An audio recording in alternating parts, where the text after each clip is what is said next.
Okay. It's your brother Abdul back, and this video I'm just gonna touch on Airbnb, right? Airbnb is first of all, I'm new to Airbnb. Let me say that. I'm new to everything. I've never taken a Uber, never did Uber Eats, never did Airbnb, none of this stuff. At home, I'm pretty fortunate to have everything I want and need. So, you know, I never needed a ride, you know what I mean? I don't really like delivery because, you know, delivery normally doesn't work out the way you want it to. So I never Uber Eats. And I never needed a place to stay, you know? So, you know, not a person's home anyway. So anyway, all this is new and it's a great adventure and I'm learning. But Airbnb, oh boy.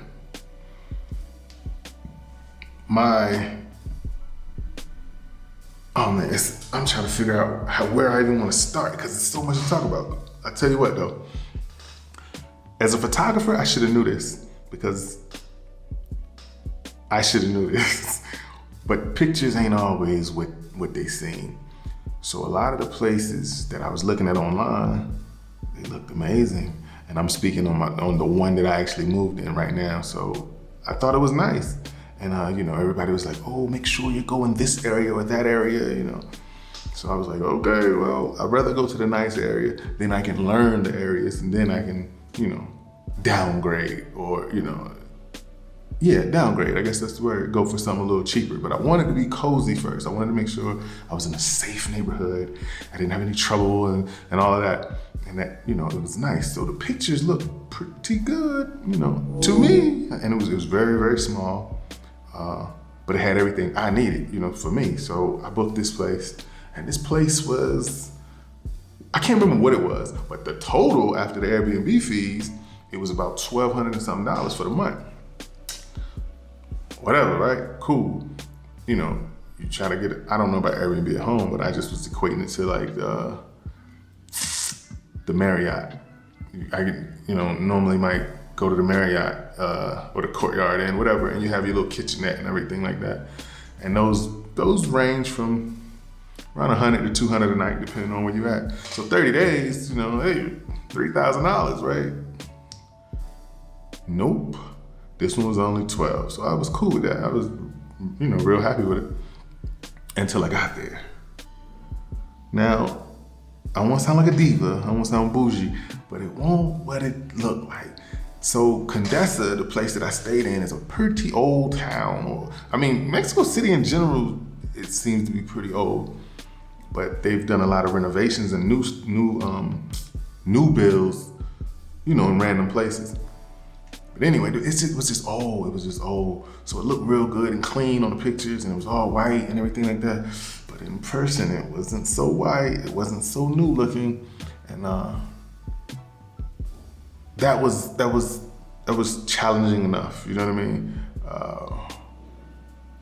I don't wanna go too deep about it. I don't wanna like bash the guy or his place because he did a lot to help me. Like when I got there the first night, I was like, oh God, these pillows ain't it? And I don't know if I told you from the other video, I had asked him to give me a water, like a big jug of water so I could have some water to get me started, you know. So he got me the water and I was there when I got there. He was real good communicator. When I told him how long I'd be staying, he was like, oh, well, let me know. You know, if you want to stay longer, I'll give you a better deal. So I was like, okay, cool. So let me check the place out first to make sure I want to be here in the location and everything like that. So the next day, the pillows were like, they were really firm and big pillows. So, and I'm a side sleeper, so normally I need a bigger pillow, but these pillows had my neck like crazy. So I was like, bro, I need your help, you know. If I was staying for the weekend, I wouldn't trip, but I'm staying for at least a month in your property. Can you give me some softer pillows or a softer pillow or something? And he did, and I told him about the iron. The iron didn't work. So he sent an Uber with 2 brand new pillows and an iron, brand new iron in the box and everything. So I was like, wow, that was really nice. It was really nice. So I said all that to say, he was a pretty good guy. He didn't come greet me or nothing to, you know, show me how to work the washing machine, which was crazy. God, I'm gonna talk about the washing machine. I gotta show you the washing machine. Man, I really didn't plan to talk this long about this property yet. But the property was, I wouldn't do it again. I wouldn't do it again. How about that? I gave him a good review, but that was because, I mean, he deserved a good review, but the place didn't necessarily deserve a good review. But while being there, I was trying to book my next Airbnb, and I knew that I wanted a little more out of life. So I was like, man, let me try to get what I want. So when I sent the request to the guy, he was like, you don't have any reviews yet, so we can't allow you to rent it. So I was like, whoa. I felt like I was back in the United States. Like, did I just get discriminated against? Like, so I wasn't sure. So I asked him, and this is why I feel like it was truly discrimination, because I said, I understand your policy. I just wish that you had it written somewhere in your advertisement so it wouldn't feel like it was discrimination. But if I can't actually rent a place, then how can I ever get a review if people like you won't let me rent a place? And I worded it, pretty polite. I went over the top to make sure I was really polite. He never replied back. So, I just felt like if he was trying to help at all, he would have at least gave me some words of advice, some encouragement or something. But he just was like, nah, you can't stay in my place. So, cool, I couldn't stay in this place. But that told me that I needed a review from this guy that I was in. So regardless of how I felt about certain things, I kind of had to say, hey, I really like this place, because if I didn't say that, then he might have gave me a bad review or didn't give me a review. Now, I didn't know anything about this system until I'm learning about it now, obviously. And so I left him a review, and he left me a pretty much like bland little review. And it wasn't, I don't think it's beneficial, but it wasn't bad, so cool, thanks. Wow, what a ramble. I moved to the next place. Man, this is so much to talk about, this Airbnb thing. My life went crazy for a minute. So I meet a lady in the first month, and the lady tells me she has a place that I can rent her place out. And her people would be leaving out. She has people in it right now, and they're leaving on the 14th of September. So I'm like, okay, cool. That's like, 2.5 weeks or so. I was like, well, can I see the place? I've already kind of been set up before. Can I see the place? Punchline. Punchline is she's gonna charge me $250 a month. So I'm like, oh God, this sounds crazy. So she sends me pictures, and I'm like, oh, it looked pretty good. $250 a month. Like, what do you really expect? But it was, a full apartment. You know what I mean? So I'm like, okay, cool.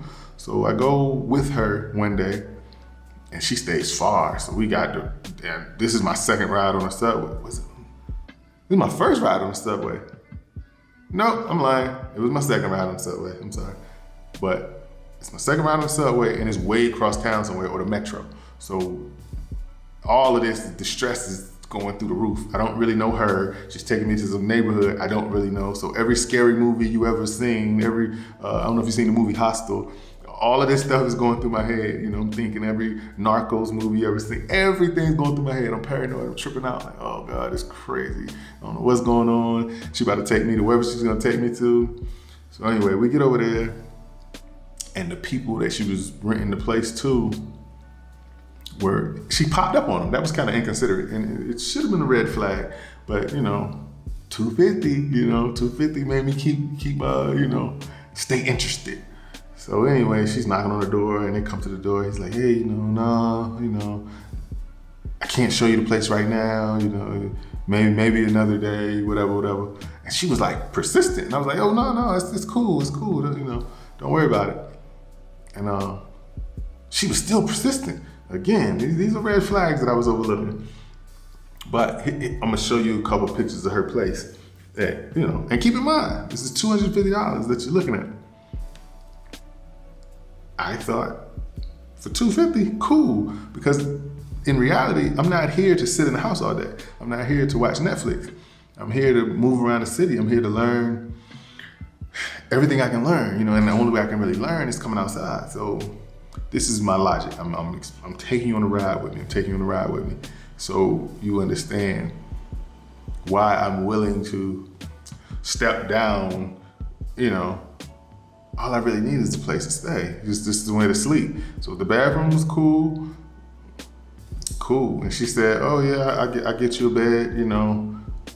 I was like, okay, cool. I mean, I don't care if it's a twin bed, to be honest. Like, look, you might not know a lot about me, but I came up a little weird. So I slept pretty much wherever I had to sleep, wherever I needed to sleep when the time, you know, was. And I was in the military. You know, I've been in war zones, so I just slept on cots, I just slept in sleeping bags, I just slept on ground like dirt, I just slept on my friends' porches, cars, I done done it all. So I ain't tripping. You know, I'm blessed to have the option, but I'm humble enough to not care too. But the kicker was, the 15th is when I could move in. My first Airbnb expired on the 10th. So I'm like, oh man, this is kind of crazy. So I asked the dude, this goes back to another reason why I don't really want to talk bad about him. I don't really want to speak on a lot of the details that were troubling. Because when I told him, I was like, hey, what would it cost to extend to the 15th or the 16th? He's like, oh, I regret to tell you, somebody's booked on the 12th for a week or so. So I was like, man. He's like, boy, you could stay an extra day. You're supposed to get out on the 10th. You could stay until the 11th if that'll help you. So I was like, wow, that's crazy. And he was like, I won't charge you anything for that. Just let me know if you want to stay. So again, the guy deserves a lot of thumbs up, in my opinion. And I'll treat it as such. Matter of fact, here, boom. I'm gonna let y'all see the place on checkout. It's a real small, neat place. I'm gonna show you the pictures, and then I'm gonna show you the walkthrough. And even still, the walkthrough won't show you what your eyes will show you. It won't show you what your ears will show you, what your nose will show you, what the general vibe, All right, told y'all I'd give you a little quick tour. It's a real small spot, so it ain't a whole lot to see. Got a little burner, so-called kitchen. It's a washer and dryer combo back there. Listen to me. Stay away from those things. That thing is a nightmare. We got toaster oven, microwave, a couple utensils, plates and things. Little dining room area with dividers if you so choose.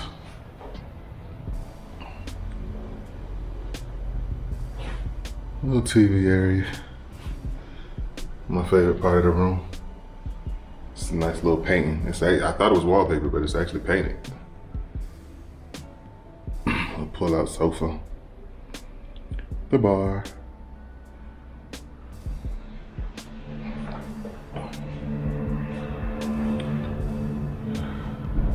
The bed. The mattress is pretty cool, actually. And dude was pretty cool, because those pillows was not it. So I told him that I needed pillows, and I told him I needed an iron.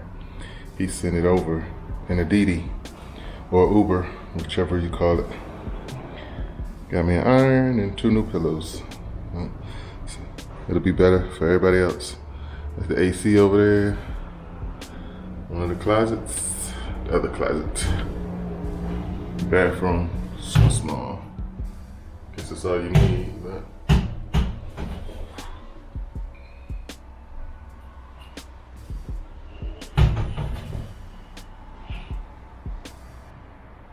That's that. Little balcony.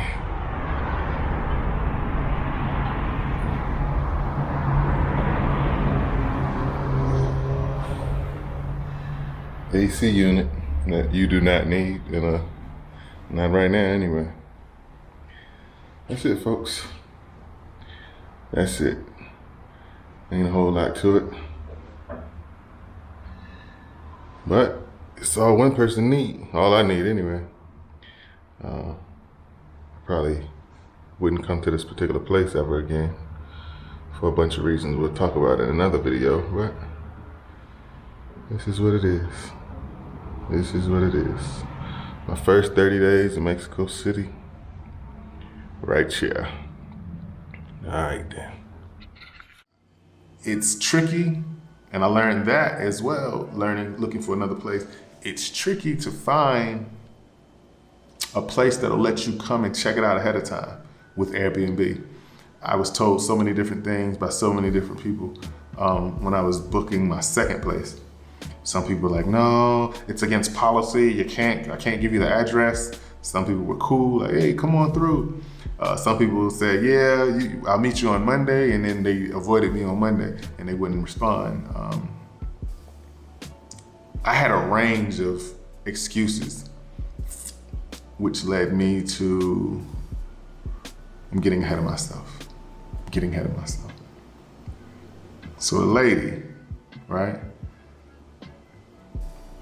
The lady that said I could rent her place, and the 15th I was supposed to move in, she reached out to me like on the 12th or something like that. By this time, I had moved into another Airbnb, not far from my first one. And this lady was super nice, real nice lady. But there were red flags. God, this story is getting long, it's way too long, and I feel bad because I'm talking you to death, but the details matter. So the lady told me, because I was getting out on the morning and I couldn't check in till 3, and I had, all my luggage, I'm like, hey, do you mind if I check in early, or at least be able to drop my bags off? She's like, I don't know, I'll let you know tomorrow. So I'm like, okay, cool. So tomorrow comes, I don't hear from her. So I hit her again. Hey, it's me again. Hate to trouble you. Just wondering if I can check in early or at least drop my bags off early, because I have to check out at 11. So that's 3-4 hours that I'm gonna be on a curb somewhere with luggage. If it was just my backpack, I wouldn't sweat it. I just, whatever, cool. But can I drop my bags off? Anyway, she said, I don't know. I'll let you know tomorrow. Like, hold on. That's what you told me the other day. So I'm getting nervous now, like, oh, this is about to be crazy. So the next day, she actually says, oh, okay, I'll be there from 11 to 11:30. So I'm like, ooh, okay. So she has a very tight window. So I'm like, all right, cool. So the next day, check out, call my little ride, get over there. I text her, hey, I'm on my way now. So I waited till I thought she was there. She said she's gonna be there from 11 to 11:30. So I text her at like 11:05, hey, I'm on my way. Cause it's literally like a 5-minute ride, but it was way too far to be trying to take luggage.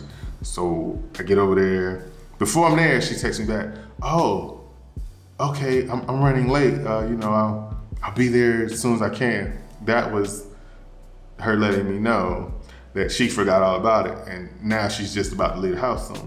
So I'm like, okay, well, what should I do? You know what I mean? She says, oh, well, there's a coffee shop on the corner, in the area. I'm like, a coffee shop?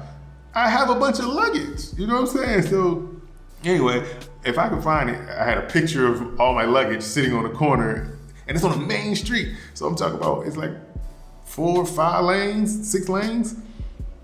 And I'm just sitting on this busy street looking stupid with all this luggage. And I'm frustrated because I could have just sat there and waited until she was there, but I thought she was there because she said she would only be there for 30 minutes. So I know that I have to be on time. Well, she wasn't on time. So from the emails and from her being late and forgetting me, these are little signs. That, later seem like red flags. So when she gets there finally, I'm like, hey, okay, no problem. It's okay. It's okay. I'm pissed on the inside, but it's okay. And I'm feeling like, feeling a little crazy for having to go along with this. But I'm going along with this because I got to go along with this. And like that, he's gone.